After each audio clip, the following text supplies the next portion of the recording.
Bismillahirrahmanirrahim. Assalamualaikum warahmatullahi wabarakatuh. Perkenalkan, nama saya Rahmati Agusti dengan NIM 2105262. Nah, tujuan saya membuat video kali ini yaitu untuk memenuhi salah satu tugas mata kuliah, yaitu eh, ujian akhir semester Filsafat Pancasila dengan dosen pengampu Ibu Susi Fitria Dewi, SOS MSI. Baiklah, di sini saya akan menjawab 7 pertanyaan yang sudah diberikan oleh Ibu dosen. Yang pertanyaan pertamanya itu uh, yaitu menjelaskan definisi filsafat Pancasila dengan mengungkapkan 4 materi sebagai berikut. Yang pertama itu pandangan hidup bangsa yang hidup dan berkembang dalam masyarakat Indonesia. Nah, seperti yang sudah dijelaskan oleh Ibu dosen, itu filsafat Pancasila ini membahas secara filsafati sampai ke hakikat yang terdalam. Dengan ciri-cirinya itu kita harus eh, dengan ciri-cirinya itu kita harus meyakini bahwa itu adalah pemikiran yang rasional, berpikir secara sistematis. Nah, berpikir secara sistematis ini adalah berpikir secara mendalam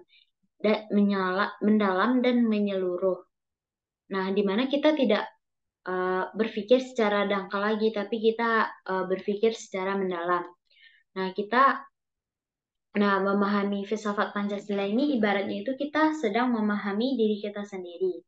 Seperti pada kejadian pada tanggal 3 Desember 2023 kemarin, yaitu salah satu provinsi di Sumatera Barat, yaitu salah satu provinsi di Indonesia, yaitu Sumatera Barat, itu mengalami erupsi Gunung Merapi pada tanggal 3 Desember 2023 yang mengakibatkan 23 orang meninggal dunia. Nah, di situ filsafat Pancasila ini juga berfungsi di mana bukan hanya masyarakat sekitar ataupun keluarga korban saja yang merasakan kehilangan duka mendalam terhadap bencana tersebut, tapi warga di seluruh Indonesia ini juga merasakan berduka tersebut. Banyak juga dari mereka yang memposting atau membuat status di media sosial mereka masing-masing bahwa turut berduka juga terhadap Gunung Merapi yang erupsi di Sumatera Barat. Nah, selanjutnya itu ada sejak zaman dulu bangsa Indonesia mengakui zat yang mutlak, yaitu Tuhan. Nah, Tuhan itu bersifat mutlak ya, yaitu Tuhan itu adalah kekuasaan Tuhan itu tidak terbatas, karena itu pada sila pertama diamanatkan bahwa Pancasila itu berbunyi pada sila pertama itu ketuhanan yang Maha Esa. Yang artinya kita bangsa Indonesia mengakui adanya Tuhan yang Maha Kuasa dan Maha Esa. Nah, keesaan Tuhan ini tidak bisa terukur oleh apapun dan keesaannya pun tidak bisa kita ukur dengan apapun. Nah, pada materi yang ketiga yaitu pengakuan atas kodrat manusia sebagai makhluk individu dan sosial. Nah, nah, pengakuan atas kodrat manusia ini sebagai makhluk individu dan sosial, seperti yang kita ketahui bahwa setiap manusia mempunyai keunikannya masing-masing. Ada manusia yang bersifat sebagai introvert, ada manusia yang bersifat sebagai ekstrovert. Nah, manusia ini juga tidak bisa hidup sendiri. Manusia ini adalah makhluk sosial, di mana mereka membutuhkan orang lain untuk bertahan hidup. Nah, pada materi yang keempat yaitu prinsip Bhinneka Tunggal Ika. Bhinneka Tunggal Ika artinya berbeda-beda tetap satu, di mana Indonesia menggambarkan konsep bahwa walaupun Indonesia ini memiliki beragam suku, agama, ras, dan budaya, bangsa Indonesia ini tetap menjadi satu kesatuan yang tidak dapat terpisahkan. Nah, keberagaman tersebut diakui, dihargai, dan disatukan dalam semangat persatuan. Nah, sesuai dengan yang diamanatkan pada Pancasila sila ketiga, yaitu Persatuan Indonesia. Yang materi yang kelima itu tradisi musyawarah pada berbagai tingkatan masyarakat. Nah, tradisi musyawarah ini merupakan proses membahas persoalan secara bersama demi mencapainya kesepakatan bersama. kita bisa memecahkan suatu masalah dengan beberapa pendapat orang lain dan yang akan membantu kita untuk mengungkapkan sebuah kebenaran.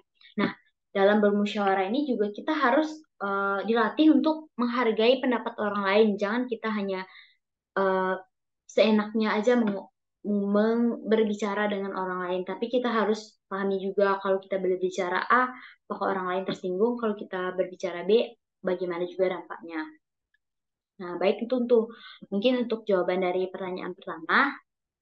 Nah, pada pertanyaan kedua, yaitu menjelaskan Pancasila sebagai suatu sistem filsafat dengan mengungkapkan tiga materi. Nah, di mana materi yang pertama itu Pancasila merupakan kesatuan bagian-bagian, mempunyai fungsi, saling terhubung, ketergantungan, dan mencapai tujuan bersama. Nah, seperti yang sudah kita ketahui bahwa Pancasila itu mempunyai 5 sila. Di antaranya itu ada nilai ketuhanan, kemanusiaan, persatuan, kerakyatan, dan keadilan, yang merupakan satu kesatuan yang utuh dan sistematis. Pancasila merupakan satu kesatuan yang keutuhan yang majemuk dan tunggal. Nah, setiap sila antara sila 1 dan sila 2, 3, dan 4 itu uh, saling uh, saling ber saling saling berhubungan dan tidak saling bertentangan. Nah, pada materi yang kedua, Pancasila bersifat hierarkis dan berbentuk piramida. Nah, hierarkis itu berarti tingkat, sedangkan piramida itu digunakan untuk menggambarkan hubungan tingkat antara sila satu dengan sila yang lainnya. Di mana sila satu ini tempatkan di urutan paling atas karena bangsa Indonesia meyakini bahwa segala sesuatu itu akan kembali kepada Tuhan.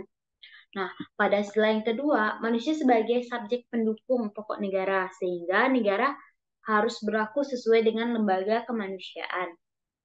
Nah, pada sila ketiga, negara adalah akibat adanya manusia yang bersatu, sehingga terbentuknya persekutuan hidup bersama yang disebut dengan rakyat.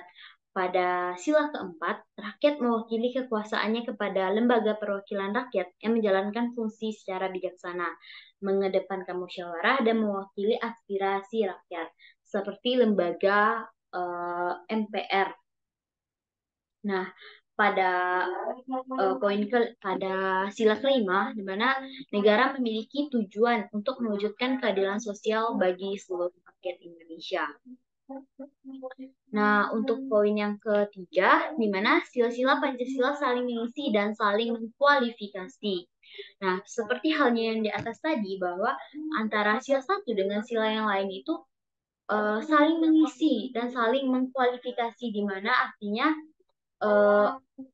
antara ketika lima sila ini hilang satu, mereka tidak utuh, maka itu tidak bisa dikatakan Pancasila ketika kelima Pancasila itu tidak ada.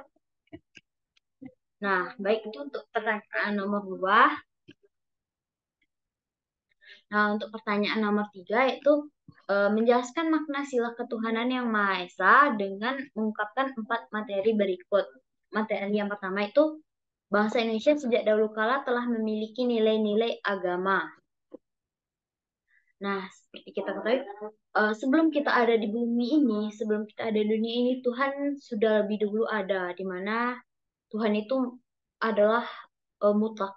Seluruh alam semesta adalah ciptaannya, yang Maha Esa, yang Maha Satu, dan yang Maha Tunggal. Nah, Esa dalam budinya, kehendaknya, adanya adalah hakikat Tuhan, bukan seperti kita manusia yang ada hidup dan ada mati, tapi Tuhan tidak pernah tidur. Nah, Tuhan itu dipahami sebagai bentuk absolut yang mengadakan serentak dan meniadakan. Tuhan berkuasa untuk memberi segala sesuatu kepada hambanya, dan Tuhan pun disebut sebagai Bapa yang Maha Pemberi. Nah, untuk poin yang pertama, poin yang kedua yaitu hakikat abstrak Tuhan dan realisasinya. Nah, realisasinya dari nilai-nilai yang datang dari Tuhan itu seperti Al-Quran dan hadis, di mana Al-Quran dan hadis itu menjelaskan sejarah, hukum, dan nilai-nilai serta panduan untuk manusia hidup di dunia ini. Nah, segala segala nilai dan moral penyelenggaraan negara dan tertib hukum dalam nilai tersebut berkaitan dengan Tuhan. Nah, untuk poin yang ketiga, segala aspek penyelenggaraan negara, moral, dan juga penjagaan dalam tertib hukum Indonesia harus sesuai dengan nilai-nilai yang berasal dari Tuhan. Sesuai dengan pendapat Oimar Seno Aji tahun 1980, dia berpendapat bahwa negara hukum Indonesia memiliki ciri-ciri khas Indonesia, salah satunya itu Pancasila. Karena Pancasila diangkat juga sebagai dasar dan sumber hukum, dan negara hukum Indonesia dapat pula dinamakan negara hukum Pancasila. Salah satu cirinya itu pada sila pertama Pancasila yang mengakui Tuhan Yang Maha Esa, yang bermakna kewajiban setiap manusia di Indonesia itu wajib menghormati agama dan kepercayaan masyarakat di Indonesia ini. Nah, rakyat Indonesia juga bebas mau memilih mau memeluk ke agama mana, dan masyarakat lain itu berhak menghormati keputusan rakyat lain untuk memeluk agama masing-masing seperti agama Islam, Kristen, Katolik, dan lain sebagainya. Selanjutnya itu negara memberikan jaminan hukum kepada setiap warga negara untuk memeluk agama. Nah, sesuai dengan pasal 28E ayat 2 Undang-Undang Dasar 1945, yaitu setiap orang berhak atas kebebasan meyakini kepercayaan dan menyatakan pikiran dan sikap sesuai dengan hati nuraninya. Hal di atas juga sesuai dengan pasal 22 Undang-Undang Hak Asasi Manusia yang berbunyi seperti ini. Setiap orang bebas memeluk agamanya masing-masing dan beribadah menurut agama dan kepercayaannya. Yang kedua, negara menjamin kemerdekaan setiap orang memeluk agamanya masing-masing untuk beribadah menurut agama dan kepercayaannya. Nah, mungkin itu jawaban dari pertanyaan nomor 3, yaitu jawaban dari nomor 4, yaitu menjelaskan makna sila kemanusiaan yang adil dan beradab. Pada poin pertama, manusia merupakan makhluk individu yang harus mengembangkan diri dan kepribadiannya agar dapat bertahan hidup dan beradaptasi dengan manusia lain di masyarakat. Maka dari itu, manusia tidak bisa melepaskan dirinya dari orang lain. Itulah hakikat manusia sebagai makhluk sosial. Nah, sebagai makhluk Tuhan, manusia memiliki kewajiban untuk mengabdikan dirinya kepada Tuhan. Sebagai individu harus memenuhi segala kebutuhan pribadinya, dan kepada Tuhan, manusia itu juga berhak untuk memeluk agamanya masing-masing dan menjalankan aturan-aturan agamanya. Seperti pada agama Islam, masyarakat itu berhak untuk sholat di dalam masjid tanpa ada gangguannya dari lingkungan sekitarnya. Pada poin yang kedua, yaitu sifat dan keadaan negara, di mana menurut pembukaan Undang-Undang Dasar 1945 terdiri dari 4 bagian. Yang pertama, bagian pertama merupakan pernyataan hak segala bangsa atas kemerdekaannya. Pada bagian kedua merupakan pernyataan tentang berhasilnya perjuangan kemerdekaan Indonesia. Pada bagian ketiga merupakan pernyataan kemerdekaan rakyat Indonesia. Dan pada bagian keempat mengikrarkan pernyataan pembentukan pemerintahan negara dengan dasar kerohanian 5 sila yang disebut Pancasila. Nah, pada poin yang ketiga, hal-hal yang berkaitan dengan hakikat negara. Nah, kemanusiaan yang adil dan beradab ini bagi bangsa Indonesia bersumber dari ajaran Tuhan Yang Maha Esa, sesuai dengan kodratnya manusia sebagai ciptaannya. Dalam setiap aspek penyelenggaraan negara, baik dalam hal hakikat negara, bentuk negara, tujuan negara, kekuasaan negara, moral negara, maupun penyelenggaraan negara harus sesuai dengan sifat dan hakikat manusia.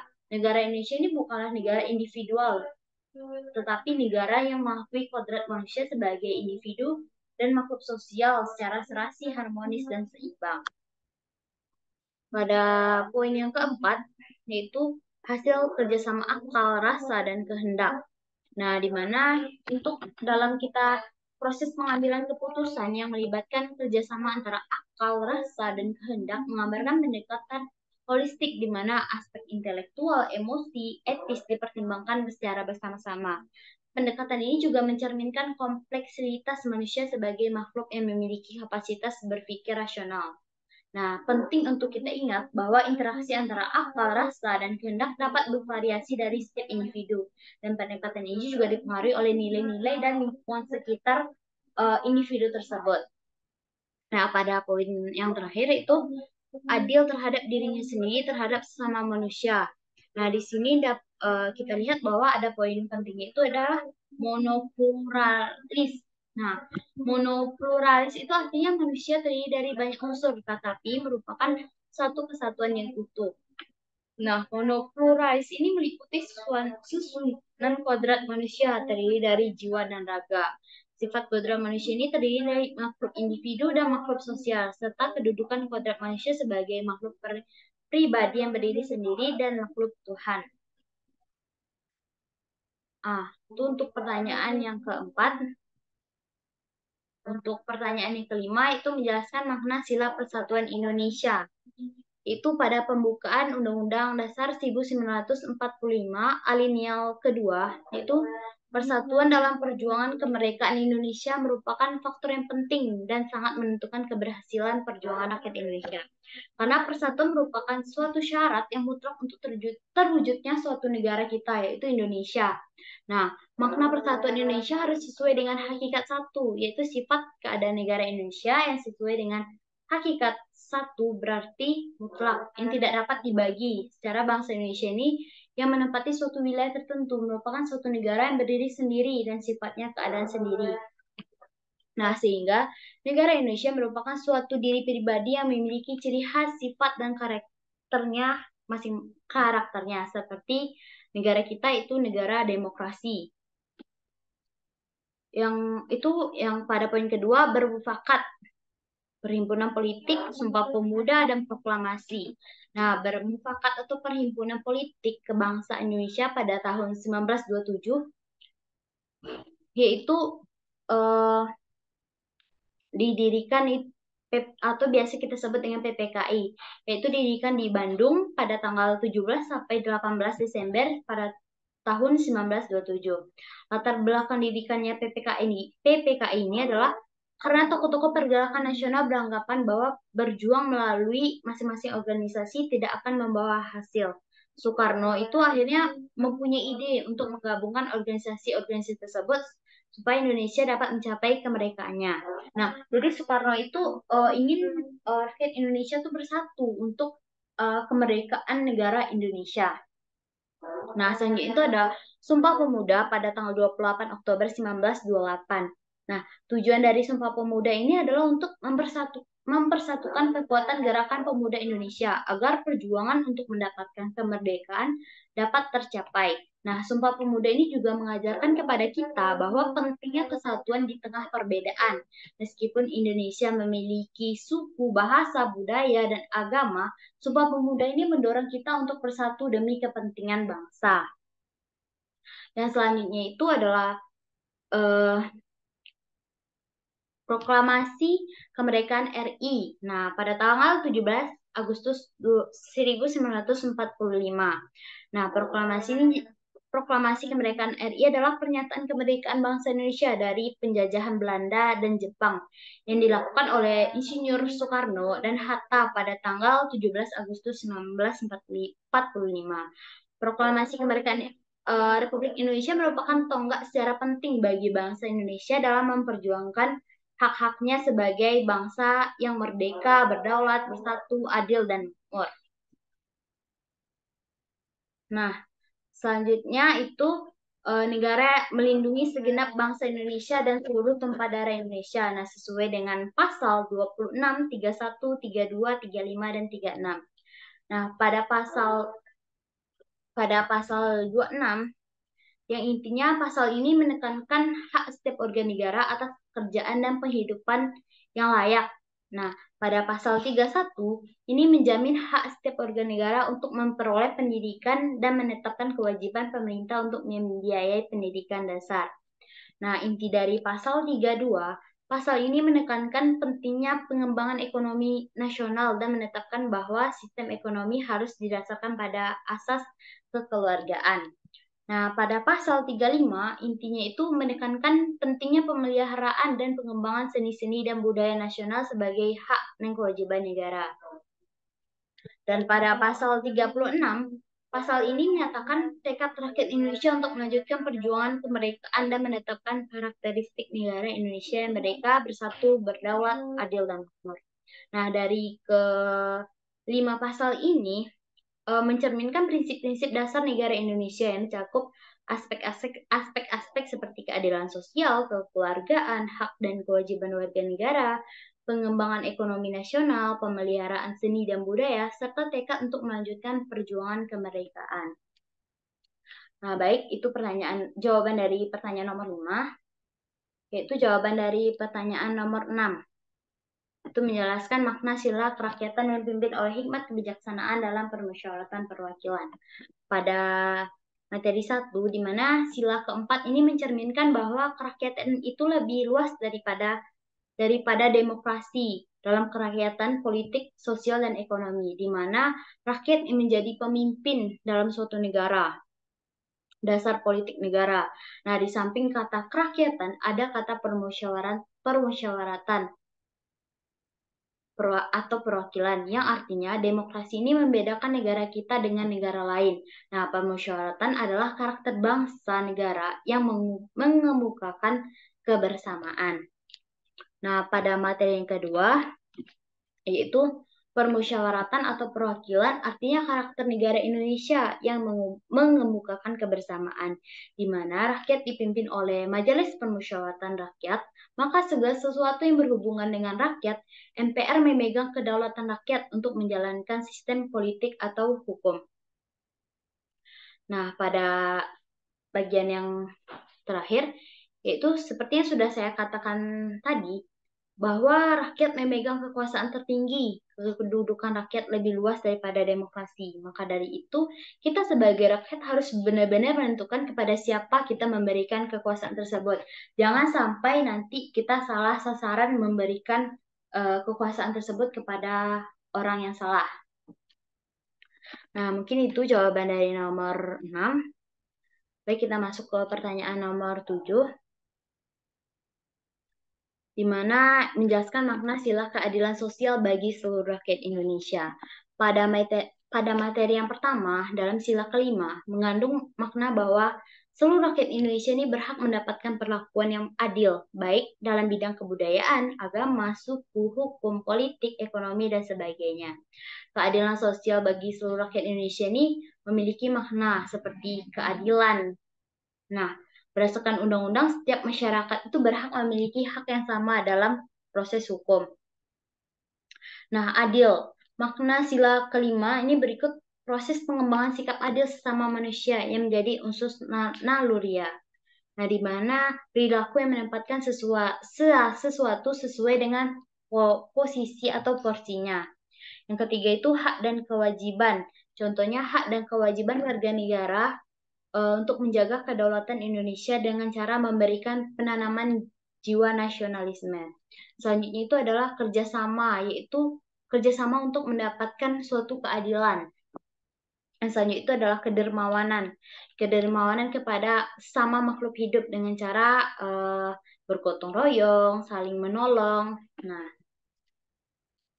Nah, pada poin yang kedua, itu segala sesuatu yang berkaitan dengan keadilan terkandung pada sila kedua dan dengan sendirinya terjelma dalam sila kelima.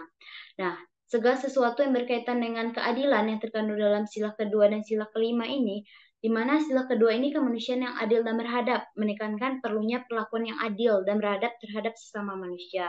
Dan ini juga mencakup aspek kemanusiaan, keadilan, dan etika dalam hubungan antar individu dalam masyarakat.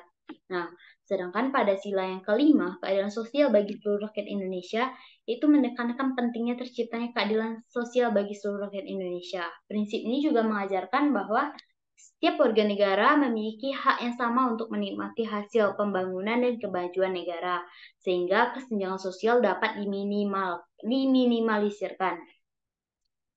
Dengan demikian, jika terdapat upaya untuk mewujudkan kemanusiaan yang adil dan beradab dan sila kelima ini, dalam konsep ini, prinsip-prinsip keadilan yang terkandung pada sila kedua dan sila kelima, karena kedua itu saling melengkapi dan kedua itu saling membentuk dasar-dasar nilai moral sosial dalam masyarakat Indonesia.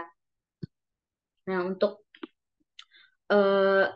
materi yang ketiga atau materi yang terakhir itu keseimbangan antara kepentingan pribadi dan kepentingan umum itu menjadi kunci. Hal ini juga mencerminkan bahwa pengakuan setiap individu memiliki hak dan kebutuhannya pribadi, namun juga harus mempertimbangkan kepentingan dan kesejahteraan masyarakat secara keseluruhan. Nah, prinsip keadilan sosial ini menekankan bahwa negara memiliki tanggung jawab untuk memastikan adanya keadilan dalam distribusi sumber daya dan peluang. Nah, memprioritaskan kepentingan umum oleh negara dan konteks ini menunjukkan bahwa kebijakan dan tindakan pemerintah harus mendukung kesejahteraan masyarakat secara keseluruhan, bahkan jika itu melibatkan pengorbanan kepentingan pribadi tertentu. Nah, keadilan sosial ini mengacu pada usaha untuk mencapai keseimbangan yang adil antara kepentingan pribadi dan kepentingan umum, dengan memberikan prioritas pada kesejahteraan bersama dan keadilan dalam segala aspek kehidupan. Mungkin itu jawaban dari pertanyaan nomor 7.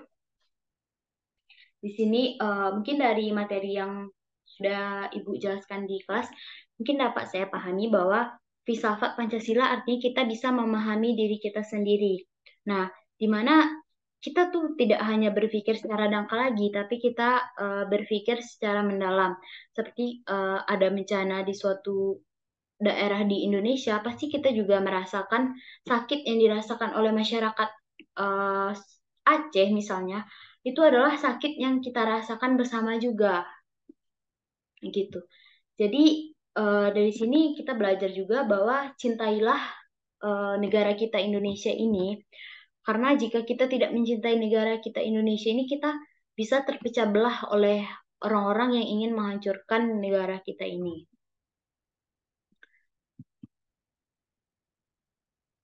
Mungkin cukup sekian video saya. Kurang lebihnya saya mohon maaf. Saya akhiri dengan wassalamualaikum warahmatullahi wabarakatuh.